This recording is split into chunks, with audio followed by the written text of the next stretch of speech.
Shalom Aleichem, everyone. We are continuing here in Hachzeg's learning of the Pele Yoetz. Today is day number 123. We begin a new chapter called Balei Chayim, Animals.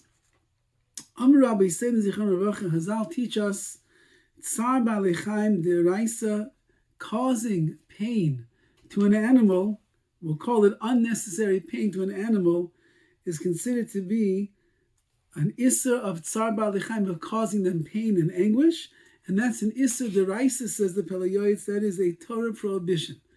Now, of course, if that means killing unnecessarily, that means paining them, hurting them, so how can you ever have a steak?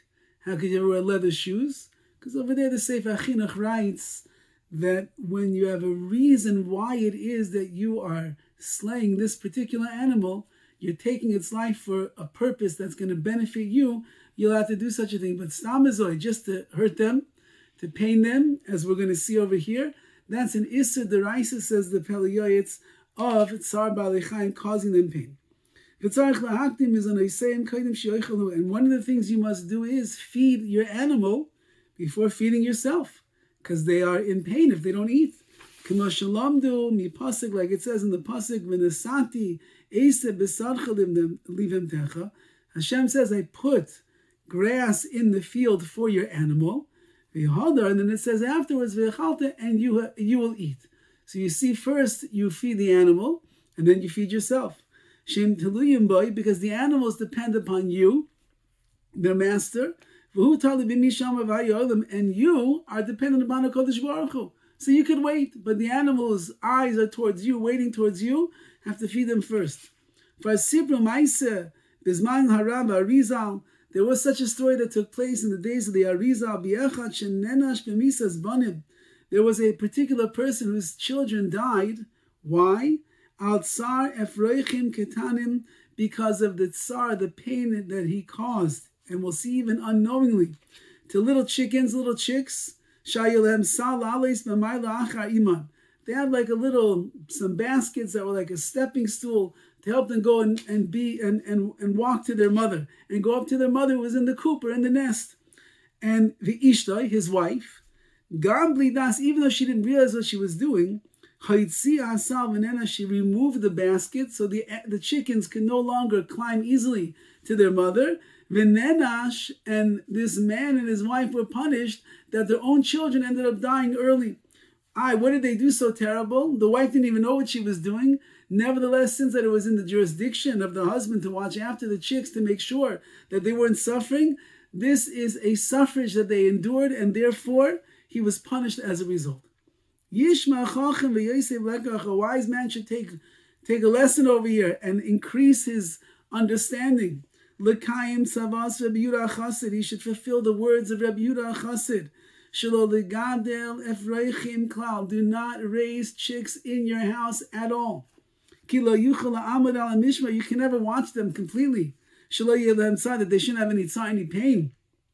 V'al ha'roiv ei matzlichim, and in general, a person will not be successful in shielding these little chickens from any suffering that they're going to go through.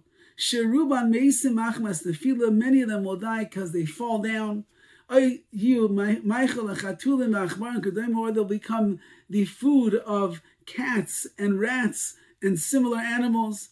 That is a painful way for the chicken to be able to live and to leave this world. Therefore, it's better that you refrain from even taking a chance and having these chickens in your house. Says the Pele Yoetz, which is a pella, which is a wonder.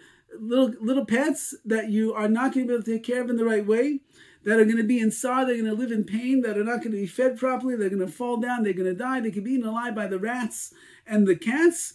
You should not have them because you're causing Tsar Balei Chayim. You're causing unnecessary pain to this animal. Why would you want that on your plate? And since that the world itself could be niskaim, these things could run through the goy in the hands of the non-Jews.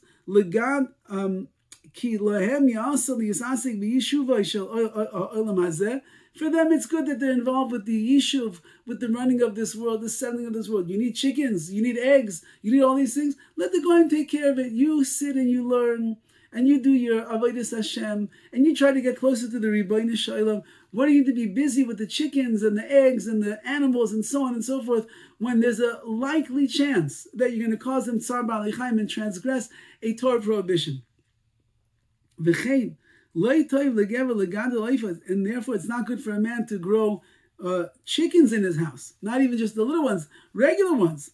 But when you need a chicken, Friday night is coming, Shabbos, you need some chicken soup and a roasted chicken on the table, yikne, go and buy one, and then you should shecht it. And that was how it was in the olden days. You didn't go to the butcher and just get a chicken, whatever you want. No, you had to go buy a chicken, and you had to shecht it, and you had to take out the feathers, and you had to do everything to get it prepared.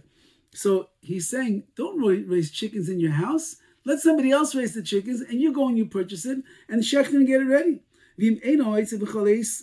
And if you can't find chickens all the time, and therefore they need to be already waiting for you, which means you're going to have to raise them in your house. Yizar, be very careful. And command your children. So all the people that are in your house, make sure that you feed the chickens at the right time, so they shouldn't be hungry. Because the obligation to feed them is upon you. And we see the punishment for someone who doesn't take care of an animal the right way and causes them tsar ba'alei chaim, suffering. The punishment is great. All the more so if those chickens are cooped up in the chicken coop. You have to have a lot of extra mercy on them.